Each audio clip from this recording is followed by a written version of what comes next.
As you expect, really got clear skies throughout the Midwest, even northern plains too. Not much of anything until you get some low clouds over to South Dakota.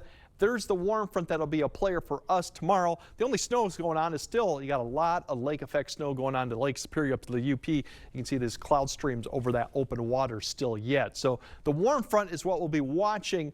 Unfortunately, it's going to still be a while till we get those warmer temperatures because we're going to get some wind with that warm front as well. So overnight, once again, we should get down in the single digits below zero. There'll be some areas that do get kind of 10 to 12 below, so that could be record, expectedly for early December.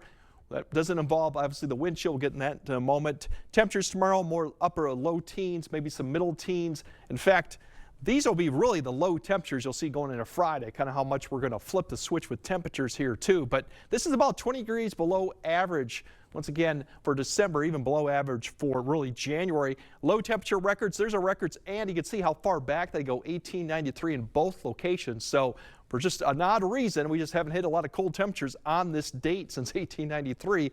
Most of the other records, I've seen a lot more recent ones. Just this one has not, and it might end tonight. We'll see.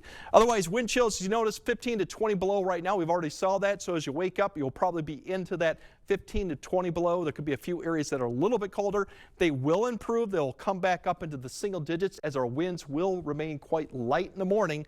Unfortunately, as our temperatures go up and that warm front approaches, the winds will increase. So by the time we get to Thursday evening, we're still seeing wind chills now potentially 10 to 15 below because that wind out of the south is 15 miles per hour in some cases, so it will actually feel a little colder tomorrow evening with those wind chills.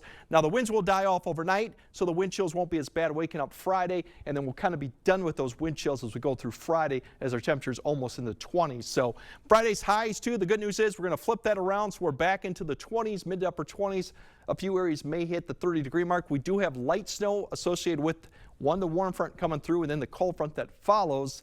It won't be a significant system, but we do have an opportunity for light snow. Once again, that warm front will come through pretty much tomorrow night fairly quickly. Not much in the way of snow with that. Maybe up towards Eau Claire and north you might see a little bit of snow, but it's really when that cold front comes down that we start seeing maybe a band of snow come through the area at some point around noon to the early afternoon hours. The good news is with this is it does kind of get out of here before the evening, so we might see a lingering flurry, but not too much in the way of any activity Friday evening.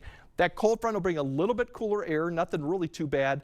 And then if you got plans Saturday night, something to keep in mind, especially further south and east to go, we're going to have another opportunity for snow. And this one could bring a little bit of accumulation to it too. You can see the chances fairly high to our south. It has been trending a little bit further south, but that certainly could give you a 1 to 2 inch, maybe more for northeast Iowa. That doesn't last too long Saturday night either because we kind of clear out and we get colder behind that for Sunday, and you'll see in the 8-day forecast we're back in the teens Sunday, and then next week we have more opportunities too coming Monday night and Tuesday, early Tuesday, and then a better one Wednesday for more snow. So kind of a winter pattern continues, but it'll be brutally cold for the next 24 hours, and then thereafter that will be cold, but nothing as bad for the 8-day forecast, and we just continue to pile up a little bit of snow each time. Not a significant winter storm like we saw last week, but it definitely keeps piling up a little bit. All right. Thanks very much, Greg.